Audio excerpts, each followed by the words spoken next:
Nous avons tout à l'heure parlé des eaux paisibles, des eaux qui donnent la vie.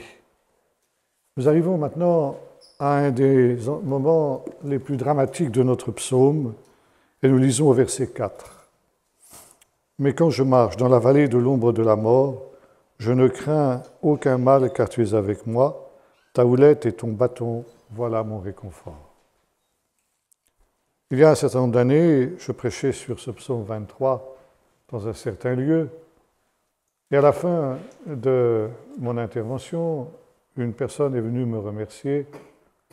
Elle m'a dit, c'est la première fois que j'entendais parler du psaume 23 de cette manière. Parce que dans nos églises, les seuls moments où l'on parle du psaume 23, c'est pour les enterrements, à cause de ce texte sur la vallée de l'ombre de la mort. Or, nous allons voir que ce n'est absolument pas à ça que David pensait quand il a écrit cette expression « la vallée de l'ombre de la mort ». Ce n'est pas du tout quelque chose de symbolique, c'est quelque chose de très réel. Et cette expression « vallée de l'ombre de la mort » pour désigner le désert, c'est quelque chose qu'on retrouve aussi chez Jérémie, au chapitre 2, où il dit que le Seigneur a mené son peuple dans un pays d'épaisses ténèbres et d'ombre de la mort. Le désert, c'est le pays d'épaisses ténèbres et d'ombre de la mort. Alors voilà qui peut sembler très surprenant. Parce que ce qui est caractéristique du désert, c'est une luminosité exceptionnelle. On a l'impression d'être un petit peu sur un champ de neige éclairé par le soleil, tellement la réverbération est forte. Comment peut le psalmiste peut-il qualifier le désert de pays de l'ombre de la mort? On retrouve ça aussi dans le livre de Michée. « J'ai été pour Israël un désert ou un pays d'ombre de la mort. » Alors, il y a bien une raison pour laquelle la Bible parle de cette manière-là. Eh bien, ce qui est caractéristique du désert, c'est que tout est, comment dirais-je, majoré. Le jour, la lumière est majorée d'une manière extraordinaire, mais la nuit il en va de même. Et une des marques du désert, c'est que la nuit tombe brusquement, sans qu'on l'ait vu arriver. Et surtout l'hiver, quand il y a des nuages, que les astres sont voilés par les nuages, alors l'obscurité est véritablement totale. On est vraiment dans un pays d'épaisses ténèbres. Et par conséquent, séjourner dans le désert, voyager dans le désert, quand la nuit est tombée, à l'époque biblique en tout cas, aujourd'hui on a des voitures avec des phares et des choses comme ça, c'est pareil, mais disons, à l'époque biblique, voyager dans le désert, la nuit, quand les ténèbres sont venues, c'est véritablement très dangereux. Parce que dans le désert, il peut y avoir des précipices à pic. Et quand on arrive dessus, il est souvent trop tard, quand on marche dans les ténèbres. Et beaucoup ont laissé leurs os dans des précipices de ce type-là, parce que justement, entre autres choses, ils ont suivi les mauvais sentiers. Les mauvais sentiers peuvent conduire vers des précipices. Les gorges escarpées qui font le tour des collines, qui égarent, comme nous disions tout à l'heure, peuvent nous conduire aussi soudain à des précipices. Il y a dans les falaises du désert des grottes profondes, qui peuvent aussi servir d'ailleurs de refuge pour les bannis, pour les proscrits, et qui sont relativement faciles à défendre. On sait que plus d'une fois, David s'est réfugié dans des grottes pour échapper à ses adversaires. Et par conséquent, il y a là une possibilité d'échapper à tous ceux qui cherchent à vous atteindre. Mais Jérémie 4, verset 20 nous dit ceci, « Je regarde la terre, et voici elle est informe et vide. Sa lumière, elle a disparu. » Oui, tout est atténué, la lumière même des astres est atténuée dans le désert, surtout en hiver, quand les choses peuvent prendre un tour tragique. Et l'on voit ça par exemple aussi avec l'histoire d'Élie. Pendant 3 ans, il n'était pas tombé une seule goutte d'eau sur la terre, la famine était terrible à Samarie. Et après l'affaire du Carmel, le prophète voit la pluie qui vient sous la forme d'un petit nuage, pas plus grand que comme la paume de la main. Mais en l'espace de quelques instants, ce nuage va grandir dans des proportions incroyables. Et le prophète dit à Akab, « Vite, attelle ton char, hâte-toi de rentrer chez toi, de peur que la pluie ne te surprenne. » La pluie, ça fait aussi que les chemins sont détrempés. On ne retrouve plus sa route lorsque ces pluies torrentielles tombent. Je me souviens d'une pluie qui nous avait atteint dans la région de la mer Morte, justement, avec une soudaineté, une violence incroyable. Et bien que dans une voiture moderne, où nous avions des phares et tout ce qui s'en suivait, il a fallu nous arrêter. Nous ne voyions plus à 2 mètres devant nous, on était incapables de voir la route. Il a fallu attendre que la pluie cesse, ce qui n'a pas duré longtemps d'ailleurs. Mais il a fallu s'arrêter. Par conséquent, il faut toujours se hâter d'arriver au but avant la nuit, dans le désert. Il ne faut surtout pas se laisser surprendre par la nuit. Il ne faut surtout pas risquer de tomber dans ces précipices sans fond qui sont évoqués donc, dans les textes bibliques. Et non seulement, il y a ce danger des précipices, mais il y a le danger des eaux. Si Élie dit à Akab, dépêche-toi d'arriver au but, d'arriver chez toi avant que la pluie ne te surprenne, c'est parce qu'il y a des raisons. Et si la pluie peut donner la vie, on l'a vu tout à l'heure, si les eaux paisibles peuvent donner la vie, les eaux torrentielles, les eaux tumultueuses peuvent donner la mort. Il est vrai, nous l'avons vu tout à l'heure, que la rédemption finale, viendra aussi comme un torrent dans le désert, ramène aux dieux nos captifs comme des torrents dans le désert. Ça veut dire que la rédemption viendra brusquement et d'une manière irrésistible. Personne ne pourra s'opposer à la rédemption de Dieu. Mais ce n'est pas seulement la rédemption qui viendra de cette manière-là, c'est aussi le jugement de Dieu. Le jugement de Dieu viendra d'une manière soudaine, d'une manière irréversible et d'une manière irrésistible. Et en cela, il est question des grandes eaux. Dans un des psaumes, psaume 32, il est dit « Qu'ainsi tout homme pieux te prie au temps convenable. Si les grandes eaux débordent, elles ne l'atteindront nullement. Donc il peut y avoir des grandes eaux qui peuvent vous atteindre. » Et je vous renvoie à ce que nous disions tout à l'heure au sujet des inondations. Partout, vous ne pouvez pas faire plusieurs kilomètres dans le désert sans que vous ayez des panneaux qui vous avertissent « Attention aux inondations ». Comme je disais tout à l'heure, l'été, on a l'impression que c'est une joyeuse plaisanterie. Mais l'hiver, ça ne l'est pas. Et je voudrais évoquer ici un souvenir personnel qui m'est arrivé il y a un certain nombre d'années. C'était au mois de février. Nous étions partis de Jérusalem pour Eilat, c'est-à-dire la mer Rouge, dans une petite Austin de location que nous avions louée. J'étais avec un autre pasteur et nous étions en route depuis Jérusalem. Nous étions partis le matin. Il faisait un temps radieux. Bien qu'on était au mois de février, il faisait un temps aussi radieux que le meilleur des étés dans nos régions. Pas un nuage dans le ciel, exactement comme dans l'histoire d'Élie. Et puis soudain, quand nous sommes arrivés auprès de la mer Morte, à la hauteur de Qumran à peu près, un petit nuage dans le ciel, pas plus grand que la paume de la main.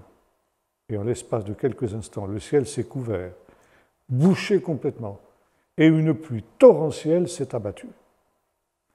Et là, soudain, la route a été coupée par des torrents qui dévalaient de la falaise et qui le faisaient avec une impétuosité telle que tout le trafic était arrêté, tout le trafic automobile. Hors de question de traverser ce torrent. Et dans ces cas-là, il n'y a qu'une seule chose à faire, attendre que ça se passe. Ça peut durer plusieurs heures, c'est vrai, mais il n'y a rien d'autre à faire, autrement c'est trop dangereux. Et le pasteur qui était avec moi, qui ne connaissait pas très bien le désert, a commencé à s'impatienter, à s'énerver, il dit « on ne va quand même pas attendre là, 2 heures, on est attendu là-bas, il faut absolument qu'on arrive, il faut traverser. » Je dis « traverser, c'est impossible, tu vois bien que c'est impossible. » « Oui, non, mais il faut y aller, écoute, c'est très simple, tu recules, tu prends ton élan, tu fonces à toute vitesse, et puis tu vas voir, on va passer comme une fleur. » Bon, je dis ça, c'est toi qui le dis. Si, il insistait tellement que j'ai fini par me laisser faire. Tout le monde me regardait un peu avec des grands yeux comme ça. Et puis, donc c'est ce que j'ai fait. J'ai reculé la voiture, j'ai pris mon élan. Lui, il était resté prudemment sur la rive, d'ailleurs. J'étais tout seul dans la voiture. Et puis, effectivement, je suis rentré dans le lit du torrent, et au beau milieu du torrent, pouf, la voiture s'arrête, moteur noyé. Et le torrent était tellement violent que la voiture a commencé à faire ça. C'était une petite Austin, pas trop lourde. Et j'ai vu le moment où la voiture allait partir, et moi avec. Alors j'ai dit, tant pis pour la voiture, je sauve ma peau. J'ai ouvert la portière, je suis descendu, je suis arrivé dans une bouillasse qui m'arrivait jusqu'à mi-cuisse. Et j'ai réussi à sortir de cette mauvaise situation. J'ai bien cru que la voiture allait partir. Heureusement, il y avait une Jeep militaire qui était dans le coin, qui avait un câble avec un crochet, qui a crocheté notre voiture et qui l'a tiré de ce mauvais pas. Mais j'ai commencé à comprendre un petit peu mieux ce que nous dit le psaume 40, où David déclare ceci: « Tu m'as retiré du bourbier fangeux et tu as mis mes pieds sur le roc. » Psaume 69. « J'enfonce dans la fange jusqu'à la gorge. » Je ne suis pas enfoncé jusqu'à la gorge, mais quand même pas mal. Et c'est le professeur Noga Riouveni qui commentait ce psaume 40, et qui racontait que lui aussi qui pourtant connaissait très très bien le désert, c'était le spécialiste du désert. Et tout ce que je vous dis là, c'est de lui que je l'ai appris. Et il racontait qu'un jour, il était en excursion dans le désert de Juda. C'était en hiver, et il s'est trouvé pris dans un de ces lits d'un torrent. Alors ce qui est encore plus dangereux que ce que j'ai vécu, c'est la situation suivante, où vous voyez un ciel bleu, sans aucun nuage, et le torrent complètement à sec.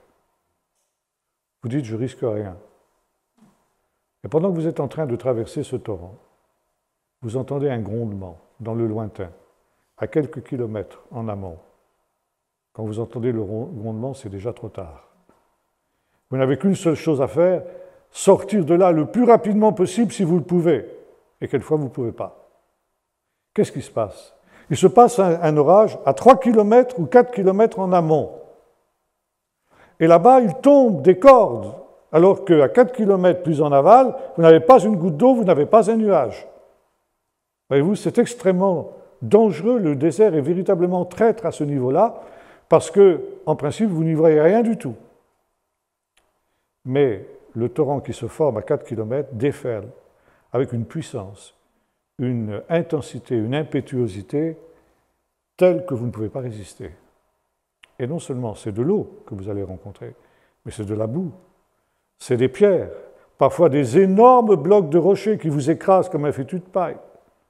Ça peut être des troncs d'arbres qui sont déracinés, qui sont charriés et qui vont jouer comme des béliers contre vous.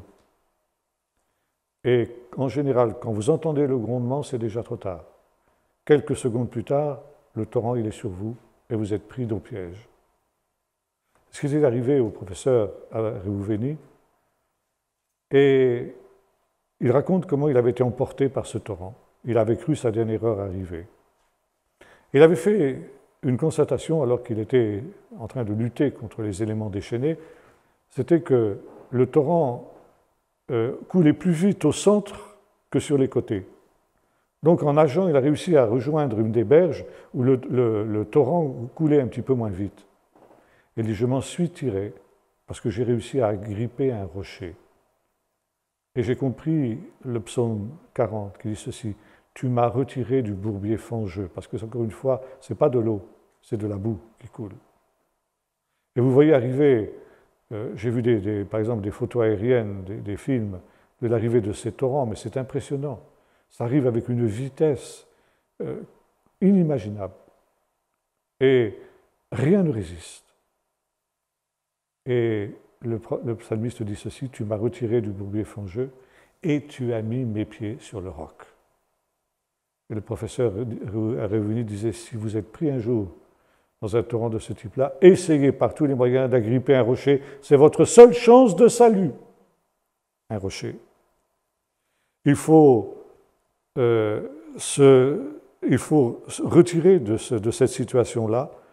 Comme il est dit aussi dans un autre psaume, les torrents de la destruction m'avaient environné, et tu m'as retiré des grandes eaux, tu as été pour moi un rocher, un refuge dans la détresse. Alors, là aussi, il faut connaître un petit peu les mœurs des Bédouins, des bergers du désert.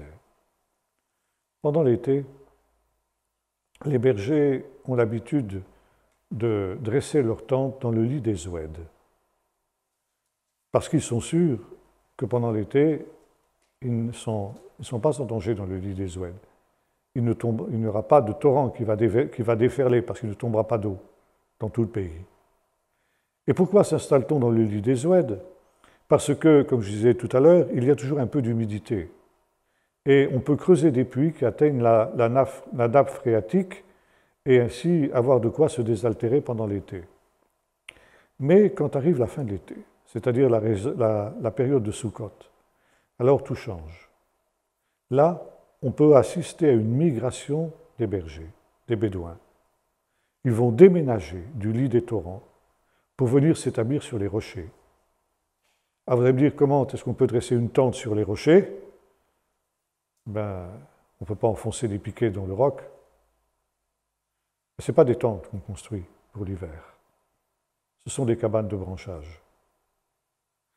Et c'est la raison pour laquelle on appelle cette période la période de la fête de Sukkot. Sukkot, ce sont des cabanes.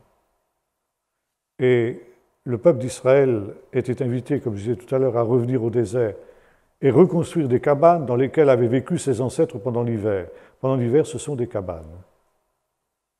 Et pourquoi s'établit-on sur les rochers? Parce que l'on est sûr que sur le rocher, les torrents ne vous atteindront pas. Là, on abri. Le rocher est un abri et une forteresse. Et ce n'est pas sans raison que souvent dans la Bible, Dieu est comparé à un rocher.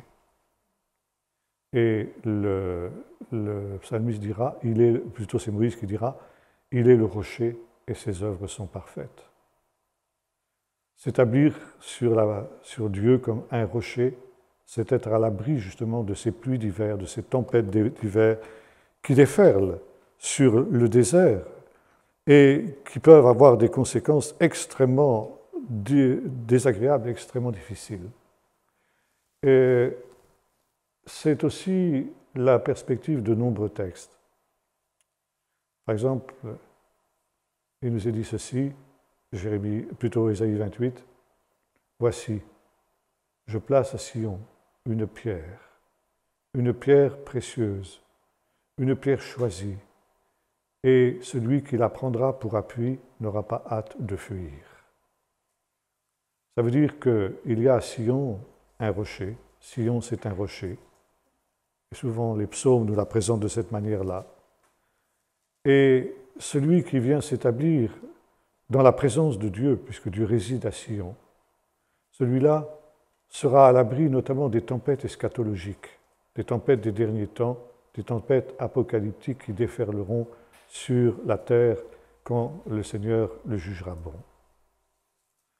Et voyez-vous, l'eau ici n'est plus un symbole de vie, c'est un symbole de jugement et un symbole de mort. Et tous les ans, il y a des accidents à cause de cela, des touristes imprudents ou des gens qui ne connaissent pas les dangers du désert s'installent dans les lits des oueds au moment où déferlent ces tempêtes d'hiver. Et là, souvent, il y a des drames qui se reproduisent encore aujourd'hui, malgré tous les moyens dont on dispose.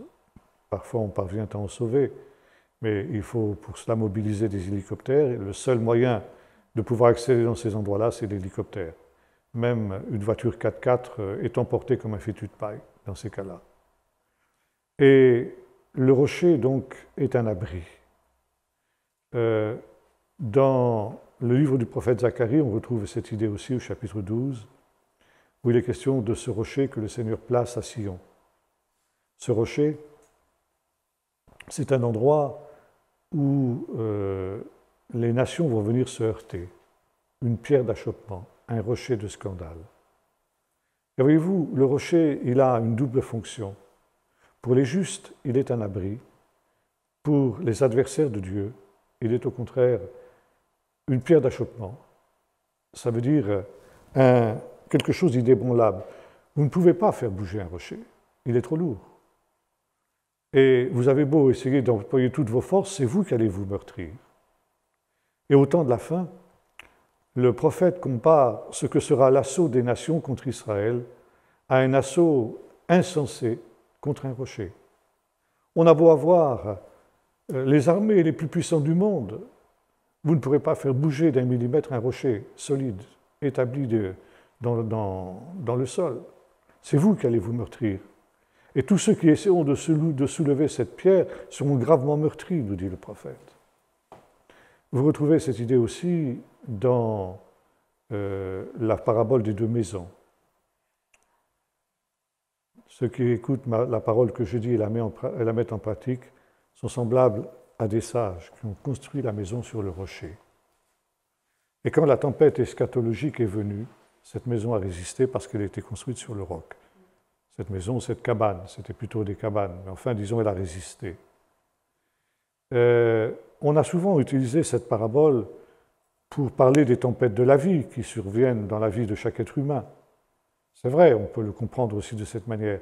Mais le sens premier dans lequel Jésus l'a donné, c'est parlant de la tempête finale, la tempête eschatologique, le jugement de Dieu, qui viendra avec la soudaineté de ces tempêtes d'hiver. Il sera trop tard quand on entendra le grondement du tonnerre qui se manifestera dans le lointain. C'est trop tard, le torrent, le jugement est sur vous. Et puis l'insensé, justement, c'est celui qui a construit sa maison sur le sable des ouèdes. Et il n'a pas réalisé que quand les tempêtes d'hiver allaient venir, eh bien sa cabane allait être emportée comme un fétu de paille. Il y a un autre texte intéressant aussi qu'on trouve dans le livre de la Genèse, quand Jacob se met en route pour Padan Aram. Il arrive dans un endroit qui s'appelle Luz, qui deviendra ensuite Bethel, et là, il prend une pierre de laquelle il fait son chevet. Et il a un rêve, il voit une échelle dont la base repose sur cette pierre et le sommet touche le ciel. Et le lendemain, quand il se réveille, il comprend que cette pierre n'est pas n'importe quelle pierre. Il dit, c'est ici la maison de Dieu, c'est ici la porte du ciel. Il va prendre cette pierre, il va l'ériger en stèle, ça veut dire qu'il va la mettre debout, et il va l'oindre d'huile, ça veut dire qu'elle devient une pierre sacrée. Et les rabbins ont commenté ce texte. Ils nous disent des choses intéressantes à ce sujet. Cette pierre, disent-ils, c'est aussi la pierre dont il est question dans le psaume 118. La pierre qu'ont rejetée ceux qui bâtissaient est devenue la pierre principale, celle de l'angle. C'est la pierre de fondement. Cette pierre, c'est la pierre du fondement du monde. C'est la première pierre que Dieu a posée. Et Jacob, quand il est arrivé, était inconscient de l'importance de cette pierre. Et son premier réflexe, ça a été de l'utiliser, puis ensuite de s'en séparer, de la jeter.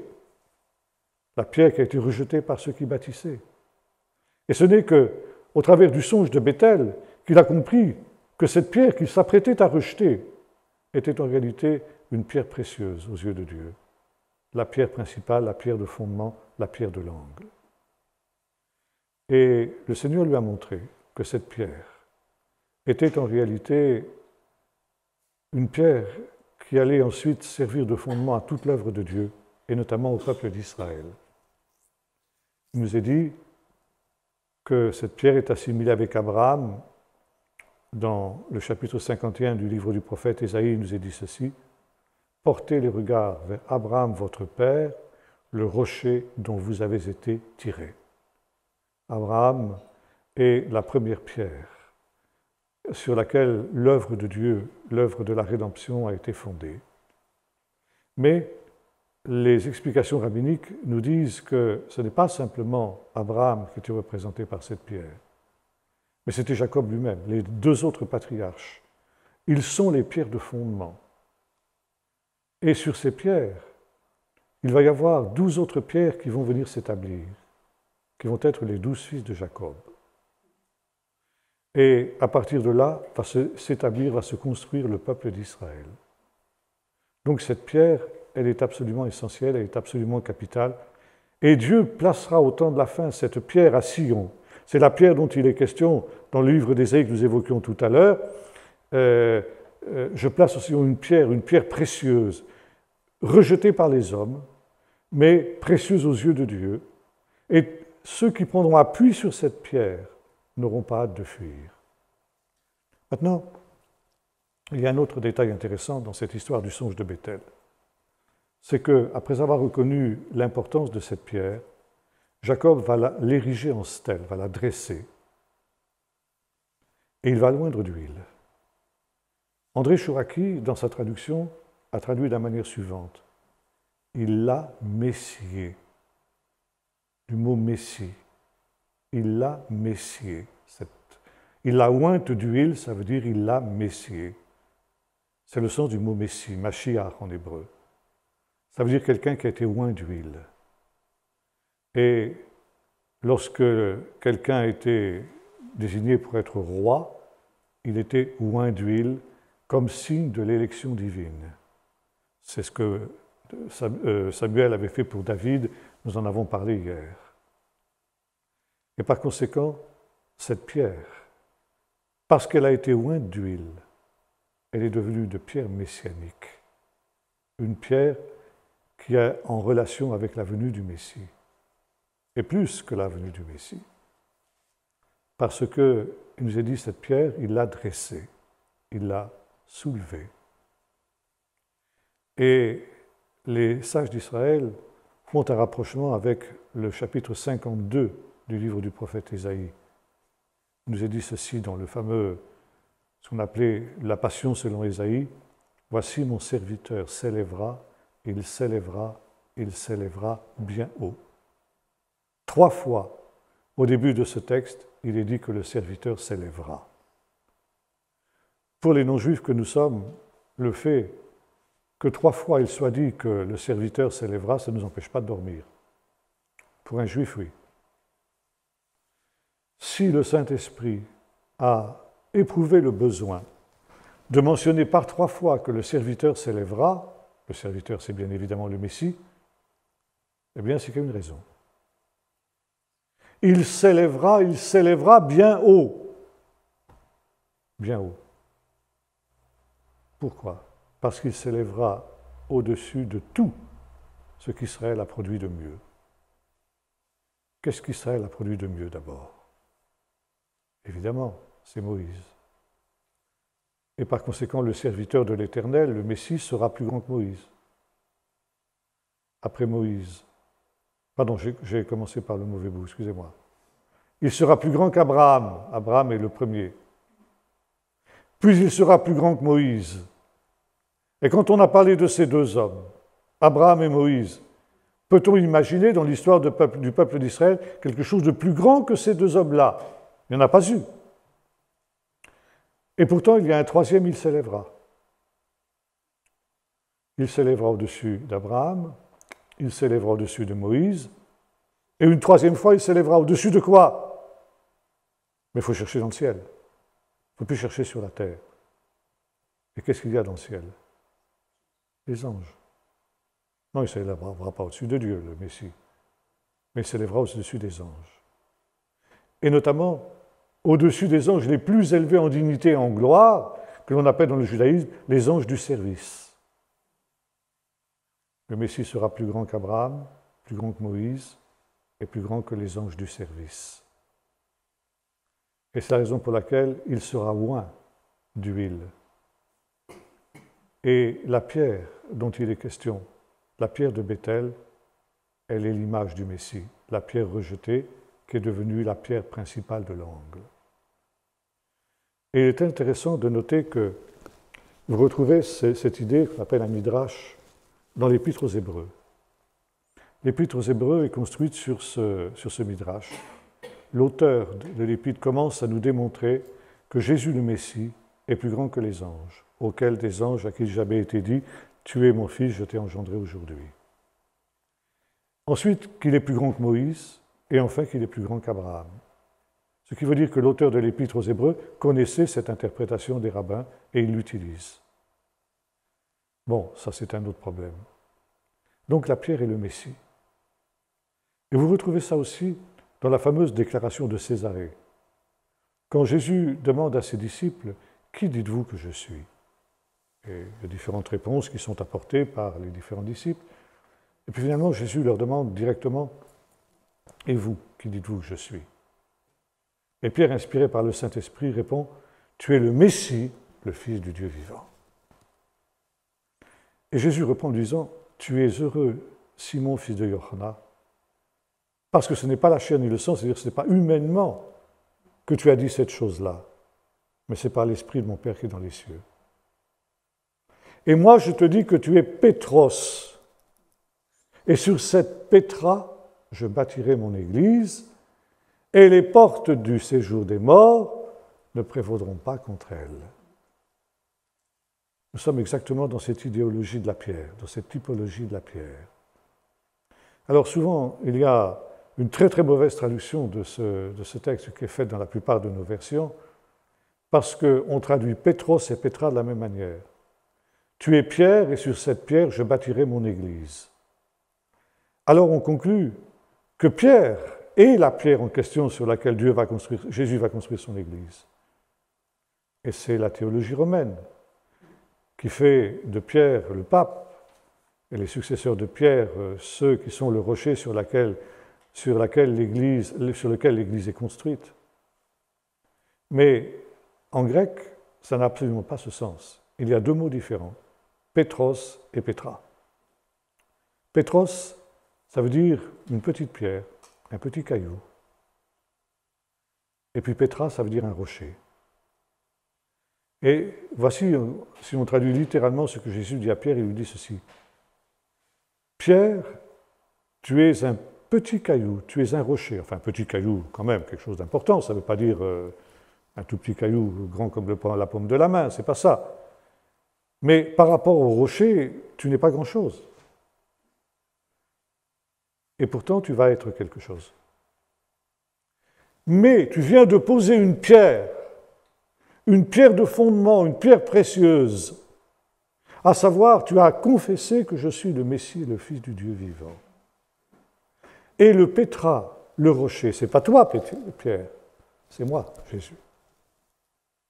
C'est Jésus qui est cette pierre.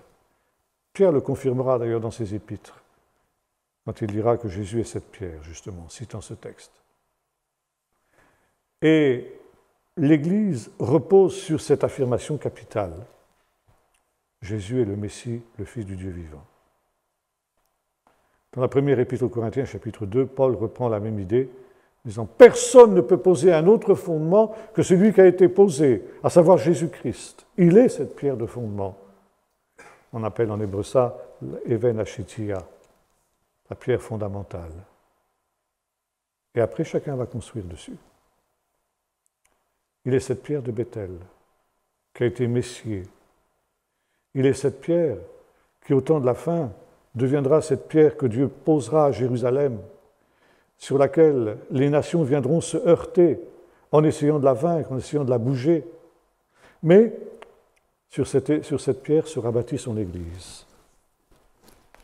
Et nous avons vu que sur la pierre de Bethel, cette pierre qui est les patriarches, Abraham, Isaac et Jacob, et le Messie aussi, bien sûr, parce qu'on arrive à cette conclusion aussi dans le judaïsme, que la pierre de Bethel, c'est le Messie.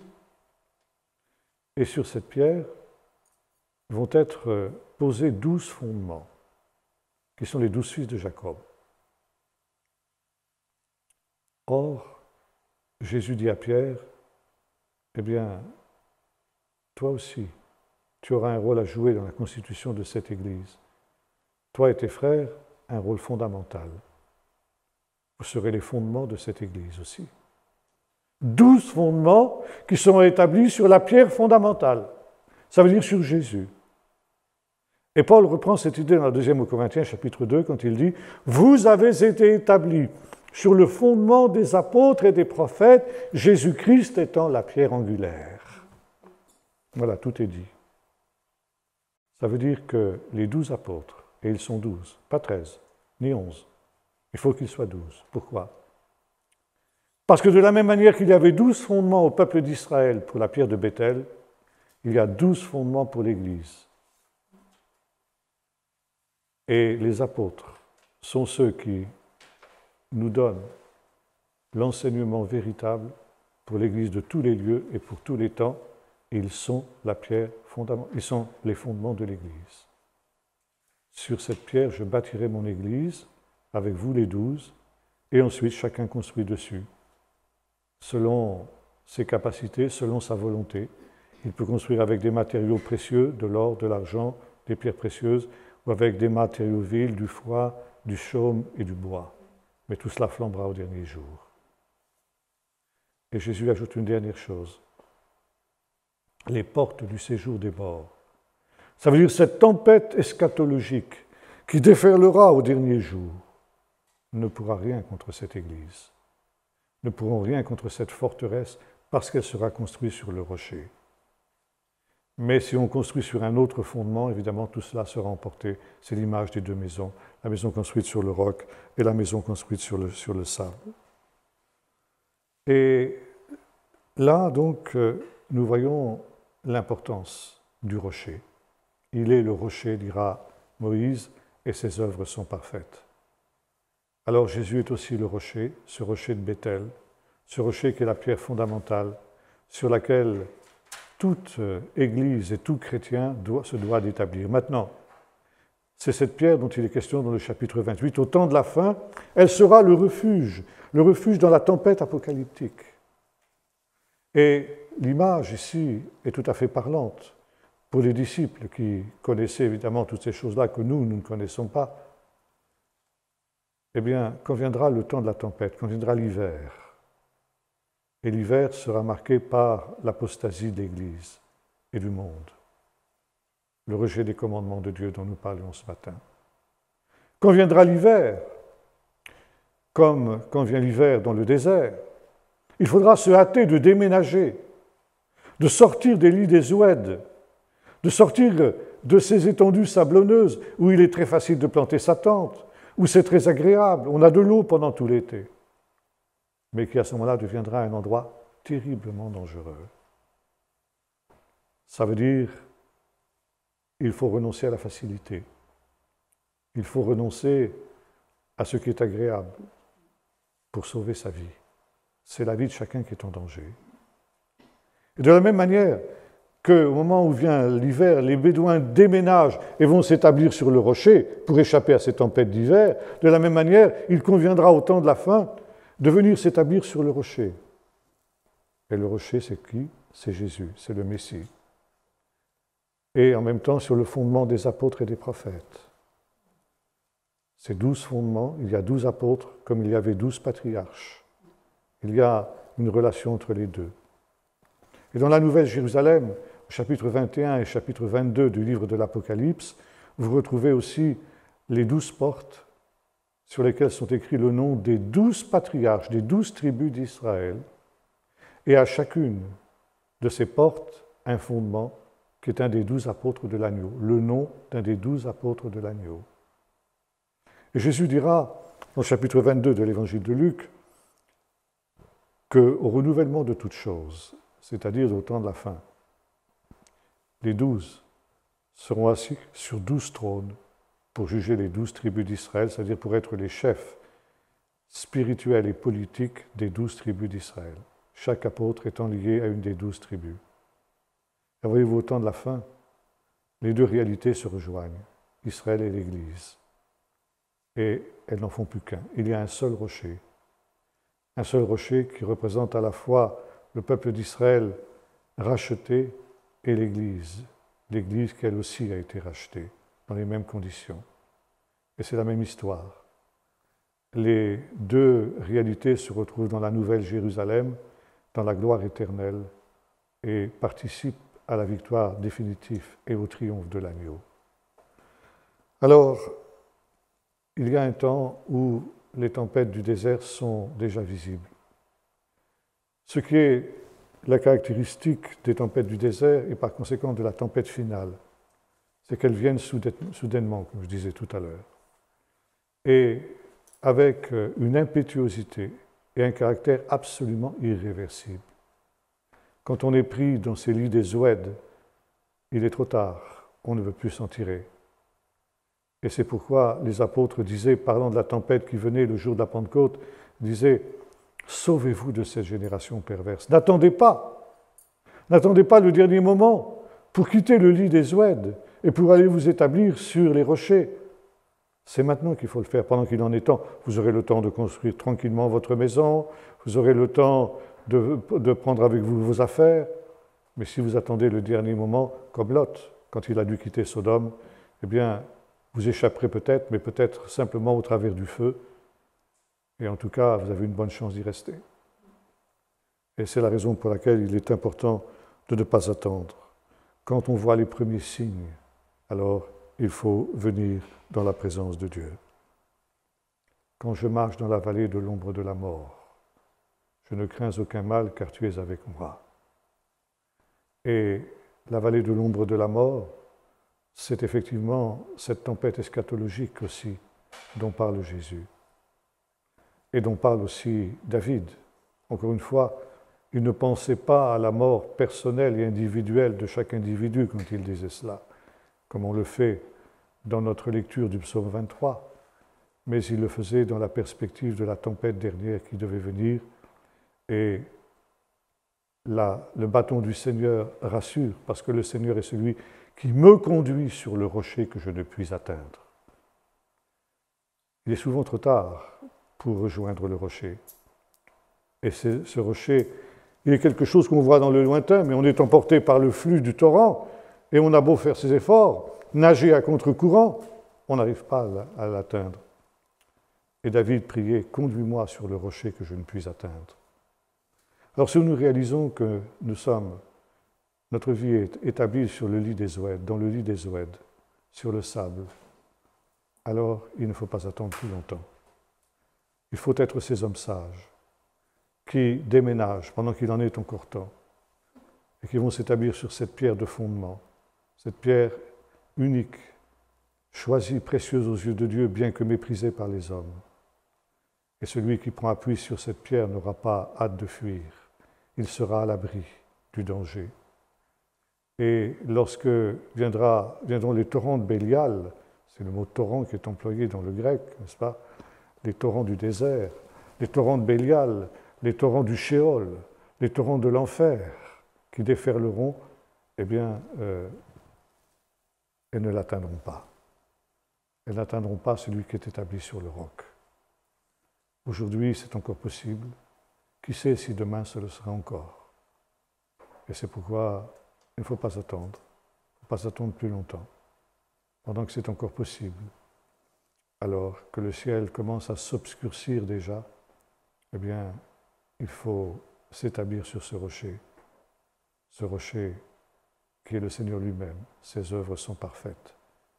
Et faire cette prière du psalmiste, « Seigneur, conduis-moi sur ce rocher que je ne puis atteindre. »